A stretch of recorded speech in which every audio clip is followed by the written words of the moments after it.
Vale, oye, pues muy buenas tardes, muy buenas Oyer, es que ricasco por venir. La verdad que tenemos hoy una oportunidad de oro pudiendo entrevistar al fundador y el CEO, espero que por muchos años de Lo Quiero. Y no sé, yo creo que mejor que te presente yo, sí que nos gustaría que nos cuentes un poco, pues eso, tu etapa hasta por lo menos esa primera parte, hasta el IS, que pudo ser igual un punto de inflexión en luego tu carrera profesional. Pues bueno, de dónde estudiaste, qué conocimientos has ido adquiriendo hasta esa etapa. Bueno, gracias a vosotros por entrevistarme. Yo estudié empresariales en Sarrico. Después empecé trabajando en Management Solutions, consultoría para BBVA, primer trabajo. Estuvo bien para aprender a trabajar, aprender a utilizar el ordenador, a hablar con clientes, gestionar proyectos, saber estar en reuniones, etcétera. Entonces, buena formación. Siempre había querido adquirir experiencia internacional. En Sarrico no hice Erasmus ni nada, pues por circunstancias personales. Y bueno, tras 2 años en Management Solutions decidí ir fuera. También para aprender bien inglés, para realmente reforzar el inglés y que sea un idioma que tenga para el resto de mi vida. Entonces, por circunstancias, no sé muy bien por qué, terminé en Shanghái. Fui con un programa de prácticas que estaba empezando, era una empresa de Santander o algo así, nunca habían mandado a nadie a Shanghái y ahí fuimos. La primera semana dejé el trabajo porque no me gustaba el que me habían buscado, pero tenía muy buenos compañeros de piso, hice buenos amigos allí. La semana siguiente, allí hay mucho trabajo, terminé trabajando en una empresa de asesoría financiera para expatriados. Y también al de un año entré en la universidad para aprender chino en full time.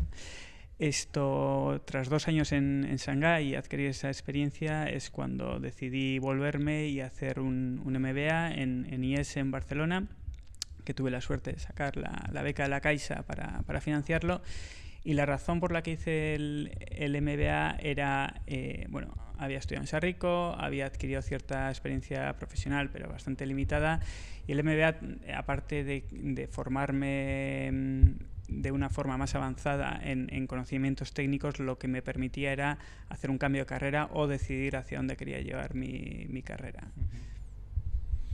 Bueno, y un poco lo que te queríamos preguntar es, después de esa experiencia internacional y decidir hacer un MBA con un poco todas esas cosas que te aportan, ¿no? ¿En qué momento te planteas emprender? ¿No? Porque tenemos entendido que mucha gente después de hacer estos MBAs pues accede a puestos directivos muy potentes que o bien les permite pues, repagar las deudas que han podido asumir para hacer estos estudios y digamos ascender a puestos ya de mucha responsabilidad, ¿no? Y en vez de eso, pues lanzarse un poco a la piscina y hacer un proyecto como Lo Quiero. Vale, buena pregunta. Yo siempre había querido emprender, o sea, desde que era joven pues tenía ideas, pero no sabía por dónde empezar. En la universidad tuve una idea, que hicimos un proyecto de una de las asignaturas, pero era una buena idea que podíamos incluso haber lanzado. Estando en China también tuve alguna buena idea, tipo Airbnb de viajes, etcétera. Incluso Dropbox, cuando empecé trabajando en consultoría, decía, vengo al trabajo, tengo los archivos aquí, voy a casa, no los tengo, me los tengo que llevar en un pendrive, esto no tiene sentido, algo en la nube. No existía Dropbox, pero sí, tenía ideas, pero no sabía por dónde empezar, ¿no? Entonces, el MBA sí que me dio esas bases. Parte del MBA lo hice en Berkeley, pasé allí 6 meses, donde, pues bueno, es cerca de Silicon Valley, con muchas personas metidas en ese mundillo, y empecé a entender y a desmitificar un poco lo que es emprender y montar una startup, ¿no? Entonces, mi objetivo, por algún motivo, después del MBA, era buscar trabajo en el otro lado, en la parte de inversión, en Venture Capital, Private Equity o lo que fuera. Terminé uniéndome a un family office de aquí de Euskadi, y empecé a hacer inversiones y también desinversiones, pero también inversiones en startups. Entonces ahí conocí mejor a los emprendedores y una vez más desmitifiqué lo que era emprender. No tienes que ser un gurú del software, sino que, bueno, básicamente es lo que vi es que se trataba de tener una buena idea, de encontrarla y luego de ejecutarla bien. Entonces, tras un par de años en ese family office, por circunstancias también profesionales, decidí que era el momento. Tenía 29 años, tenía ya los conocimientos básicos de saber trabajar, de conocer un poco lo que es emprender, y tenía también la motivación y la energía. Sentía que era el momento y lo veía muy complicado y muy difícil, pero también siempre digo que es un salto al vacío, ir a por ello cuando lo sientes, y así fue. Bueno, ya que podemos entrar en materia, hablando del proyecto del que estás hablando, de Lo Quiero, un proyecto que ahora tiene una entidad muy potente, pero que en sus inicios pues nos gustaría también saber cómo fue la historia, o bueno, si tienes alguna anécdota o pues alguna historia pues que narre esos inicios y esos comienzos en el proyecto que se ha convertido hoy Lo Quiero. Sí. Entonces, yo decidí que iba a emprender, ¿no? Entonces, lo que hice, viniendo también del mundo de la inversión y con lo que había aprendido en el MBA y sobre todo en Berkeley, en asignaturas de Venture Capital, lo que hice fue establecer los criterios de inversión, que eran cosas como algo que me gustase, porque iba a dedicarle 24 horas al día a ello. Un modelo de negocio monetizable, porque quería monetizar y entender las métricas. No me sentía cómodo con algo que no me monetizase desde el principio. Un modelo donde no hubiera un gran player en el mercado, algo que no fuera capital demasiado intensivo en capital, etcétera. Eran 6-7 criterios, tampoco creas que eran muchos más. Entonces, al mismo tiempo, lo que hice fue, a la hora de buscar ideas, leer mucho, sobre todo pues TechCrunch, ahora está en Europa Shifted y tal, que está muy bien, y hay muchos, ¿no? Muchos medios que se pueden seguir. Entonces, leer mucho para empezar a empaparte, para que empiece a haber ideas también ahí en la cabeza rondando, aunque no seas del todo consciente de ellas. Y luego listé modelos de negocio que veía que eran interesantes y, por otro lado, sectores que veía que eran interesantes. O sea, el mercado, como sabéis, es muy, muy importante. Entonces, un mercado grande y que estuviera en crecimiento, ¿no? Entonces, entre ese listado estaba la moda. La moda es enorme, es un sector que está bastante anticuado también. Entonces, tenía claro que podíamos encontrar algún tipo de modelo que sirviera para cambiar la forma de comprar de cierto nicho, ¿no? Que reuniera esos criterios que habías establecido. Eso es, ¿no? pero la forma en la que surgió la idea fue, yo había leído mucho, había hecho esos listados, pero no fue delante del ordenador o sentado en una mesa, sino me fui de vacaciones en Semana Santa y volviendo de vacaciones, pues había hasta otras vacaciones con la que ahora es mi mujer, hablando de estas cosas, y a la vuelta en el coche pues teníamos 10 horas de coche y es cuando dijimos, y Birchbox, que es un modelo de suscripción de cosmética, cada vez había más modelos de suscripción, pero con moda. Entonces ella me explicó cómo sus amigas cada vez tenían menos tiempo, que era complicado pues ir de compras, etcétera. Y también me explicó lo que era una personal shopper. Entonces, ahí, en ese momento, recordé mi tiempo en Berkeley, 3 años antes, donde estaba empezando un modelo parecido y alguien me había hablado de ello. En ese momento empezó la fase de análisis, analizar pues cómo, con muchas hipótesis, pues creo que cada persona puede quedarse X prendas, se pueden gastar tanto, un coste de transporte, ni idea, cosas como cuánto costará la oficina, cosas de esas, ¿no? Pero con todo esto, todo hipótesis, y preguntando un poco a los pocos emprendedores que conocía, pues hice un plan de negocio, entendí que los unit economics podían tener sentido, analicé el mercado, también pregunté a personas cercanas, clientas potenciales cercanas, oye, esto lo podrías ver, no. Recuerdo a mi ama que me dijo, joder, pues sí, yo cuando me compro en Zara online tengo muchísima ilusión de lo que me va a llegar y sé que me va a llegar pues esto, sin saber lo que me va a llegar, pues me va a hacer Todavía muchísima más, ¿no? mucha más ilusión. Cosas de esas, pero dices, pues sí, tiene mucho sentido, esto va a ser la bomba. Entonces, ahí es cuando fue, bueno, lo que hice fue, en el Family Office donde estaba trabajando, tuve la suerte pues de poder levantar dinero rápido, porque ya me conocían, entonces también tuve que vender el proyecto, no fue tan fácil, ¿vale? Y luego, lo primero fue buscar el equipo. Entonces, ahí, pues una de las anécdotas, por ejemplo, es, siempre me dicen, ¿no?, que externalices la parte de fiscal, contabilidad, etcétera, que no pierdas tiempo con eso, busques una asesoría, ¿no? Entonces, estaba buscando una gestora y les expliqué la idea y me dijeron, pues tenemos una clienta que es personal shopper. Y yo como, ya me están intentando vender aquí cualquier cosa. Me dijeron, es María Uranga. Y justo yo había buscado personal shopper Bilbao y me había salido María Uranga, ¿sabes? Y le iba a contactar esa misma tarde, le iba a llamar, call, y seguramente pues no hubiera salido del todo bien, pero gracias a eso pues me hicieron la intro, hablé con ella, le dije, oye, alguien que ella daba cursos, alguien que estés formando, me dijo, a mí me podría interesar. Le dije, ¿cómo? Entonces al día siguiente volví con un PowerPoint, todo súper preparado, etcétera, y gracias a eso pues se unió. Luego estábamos buscando el jefe de compras, ella me pidió pues una tarde libre para ir de juez, y ahí pues, ¿sabes? Pues acabamos de empezar a trabajar, pues decir, no, porque, ¿sabes? Estas horas, ¿sabes? Es para el proyecto. Y dije, sí, sin problema. Y gracias a eso, pues coincidió con el que es nuestro director de compras. Entonces, un poco de suerte viene muy bien. Pero la suerte, pues bueno, que te pille trabajando. Sí. Yo creo que hay que buscarla. Pero ayer, y en el momento, lo que dices, bueno, en esos 10 horas de viaje que se enciende la bombilla, pero bueno, con muchas variables atadas, a día de hoy lo quiero, no deja de ser una startup, vamos, un modelo de negocio B2C puro y duro, y que yo a priori o lo vemos un poco más complicado que un B2B, bueno, más que complicado, igual diferente. Y luego estamos en una ciudad con Bilbao. Hablando de mercado, que hablabas antes que analizarías el mercado internacional, el mercado local de aquí es el que es. O sea, puede ser todo lo bonito, podemos tener el arraigo que queramos, pero esto no es ni Nueva York, ni tampoco es Madrid y Barcelona, tristemente en volumen. O sea, ¿qué complejidades puedes encontrar como modelo B2C y luego estando en una ciudad como Bilbao, a pesar de tener el volumen, en cuanto a la captación de talento? Porque entiendo que sois ahora más de 400 en plantilla o... Sí, a ver, diferentes cosas. Desde mi punto de vista, o sea, emprender desde una ciudad pequeña como Bilbao tiene pros y contras.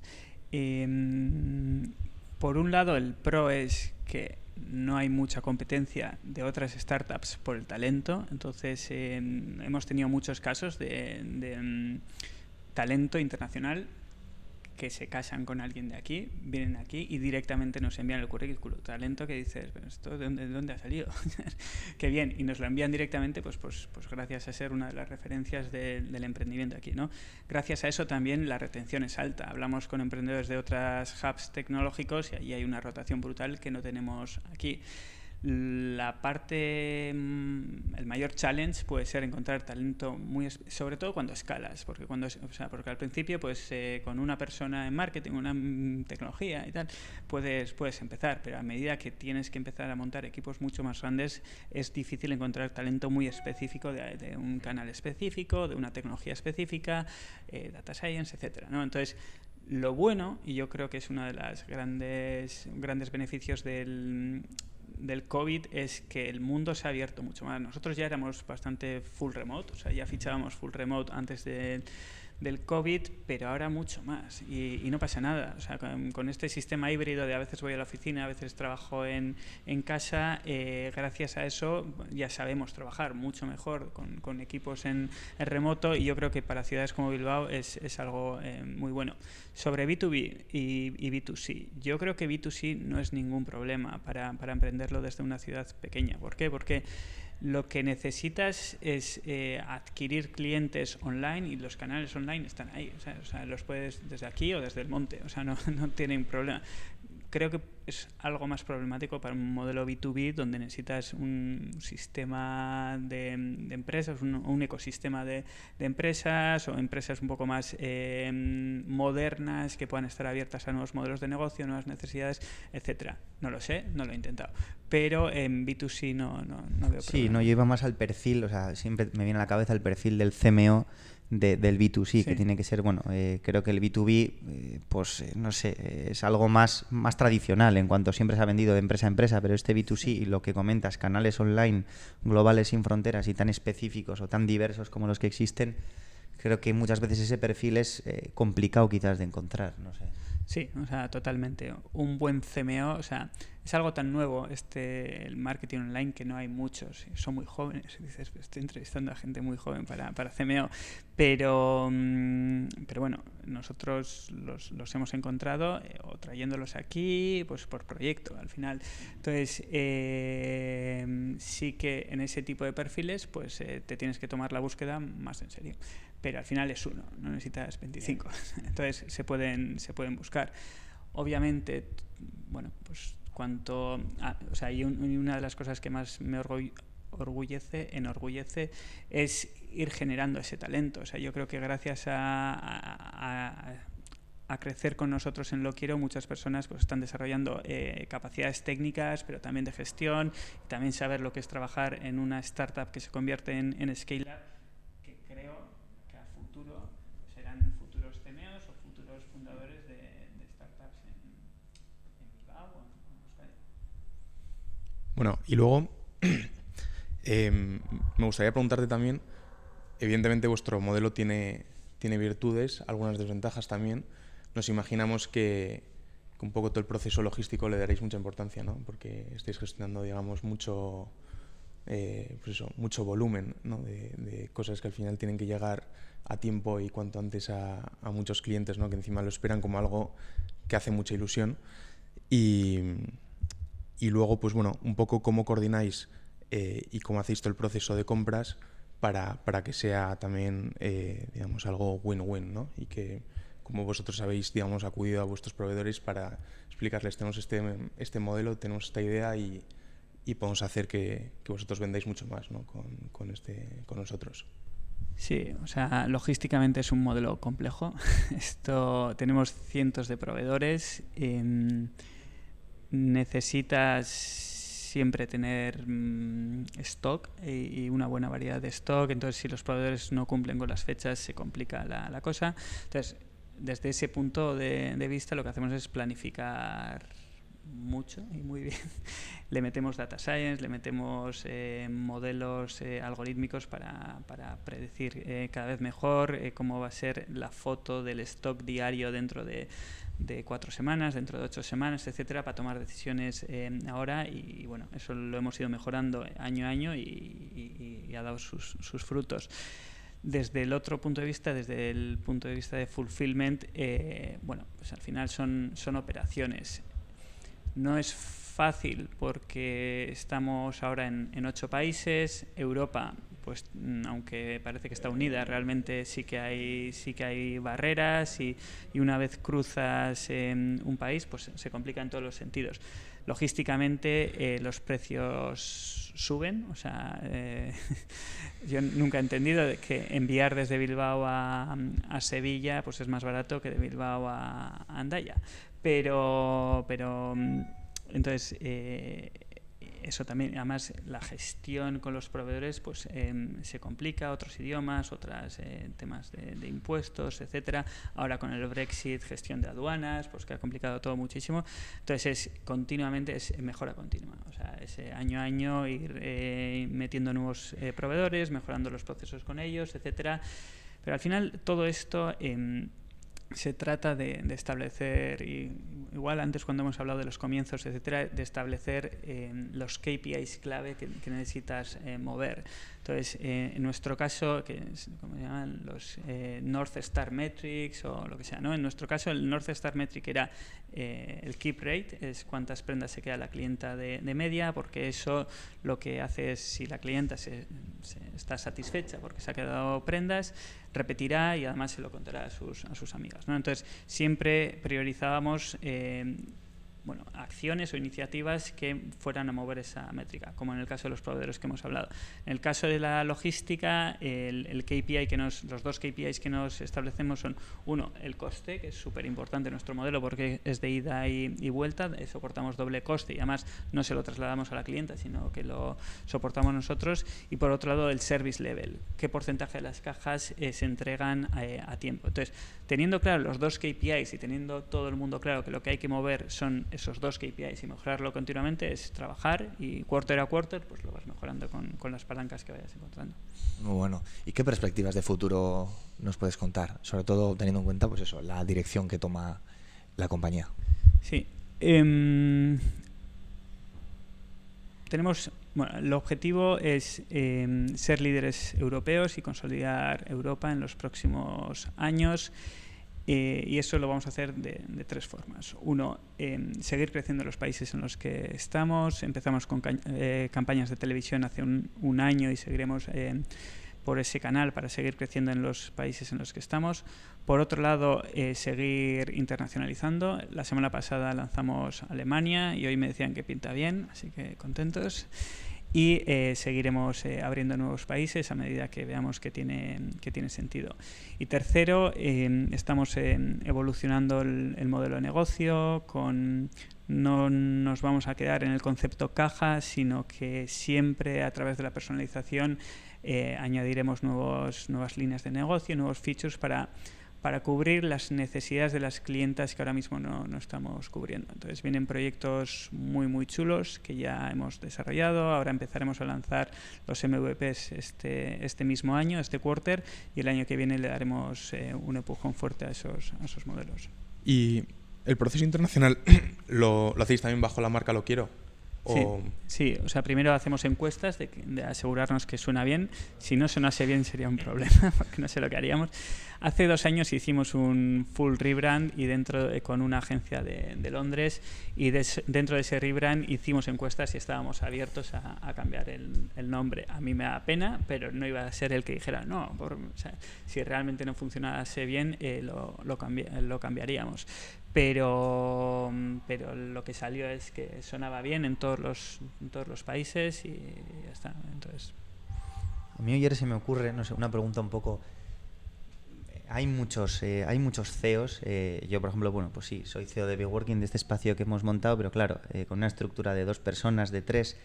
Desde tu etapa inicial de decir, joder, un CEO, lo que hacías pues cuando erais ese pequeño equipo que contrataste a María Uranga, habías dicho, de Personal Shopper, que te trajo al director de compras, a tal, y bueno, cuando erais 10, 15, 20, una cuadrilla del pueblo, joder, cuando te conviertes en una scale-up, ¿qué ha cambiado? O más que qué ha cambiado a día de hoy, si pudieses definir contarnos un día a día o en qué funciones. Entiendo que no llegas a todo y se llega a delegar hasta puntos insospechados en los que confías a ciegas en 1000 cosas, porque si no el crecimiento sería inevitable.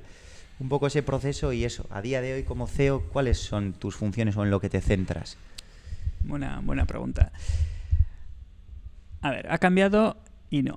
Vale, entonces, fue muy intenso al principio y sigue siendo muy intenso. ¿Vale? No es llegas a este punto y ya te relajas. Entonces, y es muy estresante y es duro.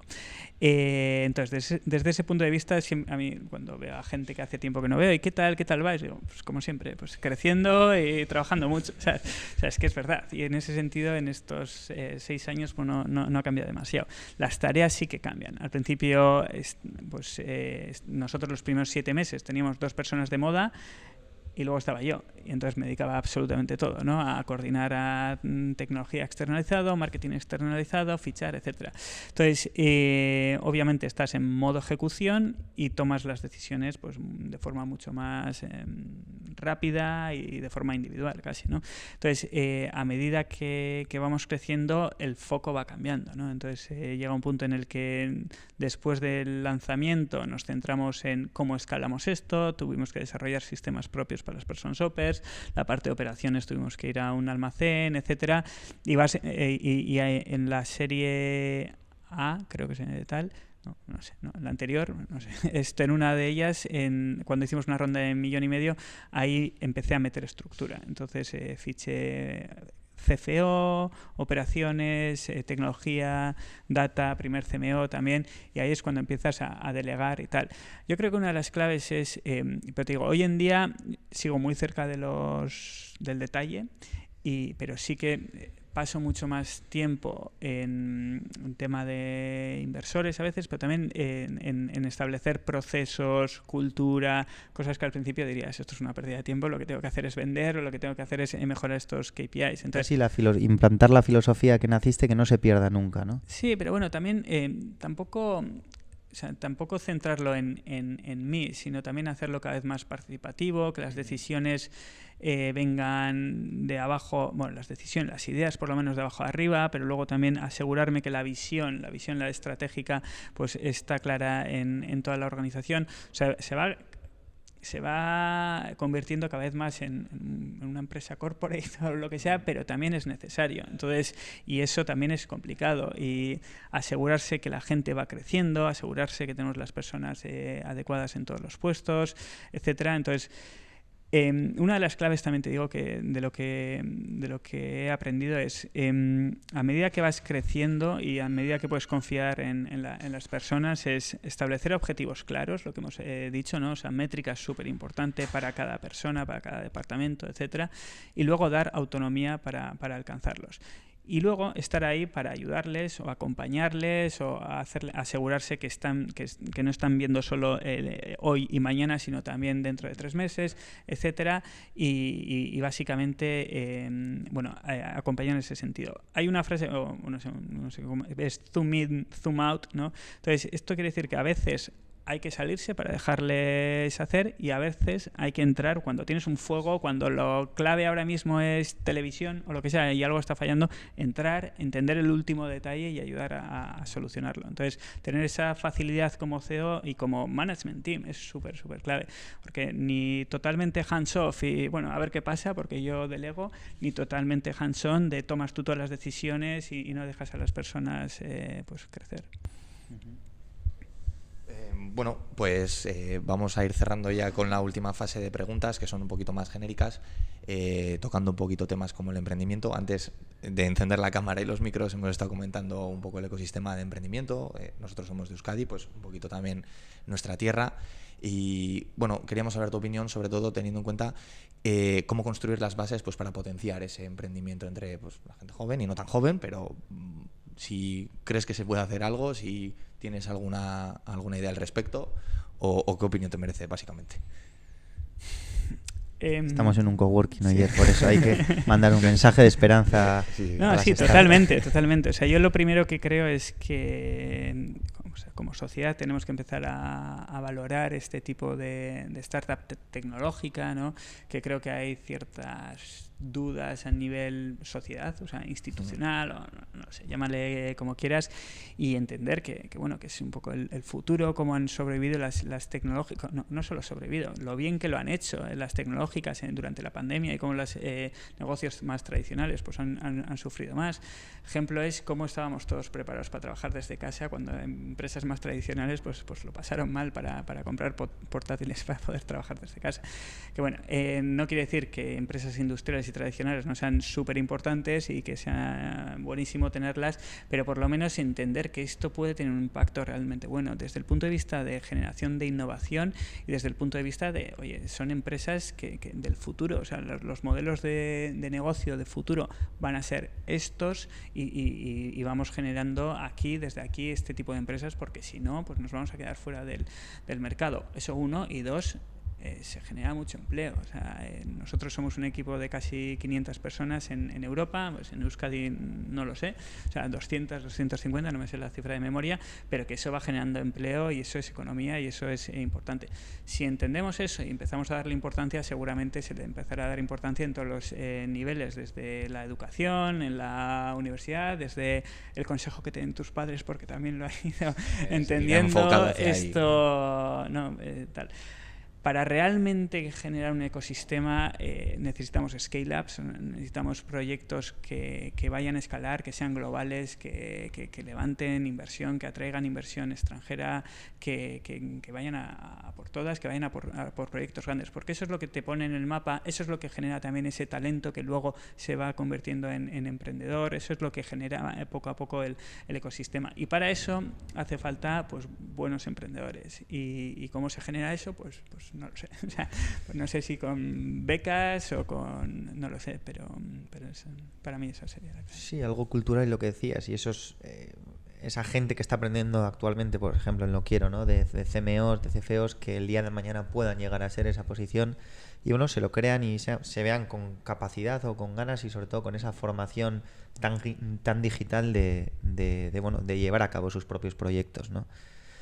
Y yo creo que, no sé, pues la última pregunta que teníamos, pues el tema que lo hacemos a todos los entrevistados. La pregunta tradicional. Sí.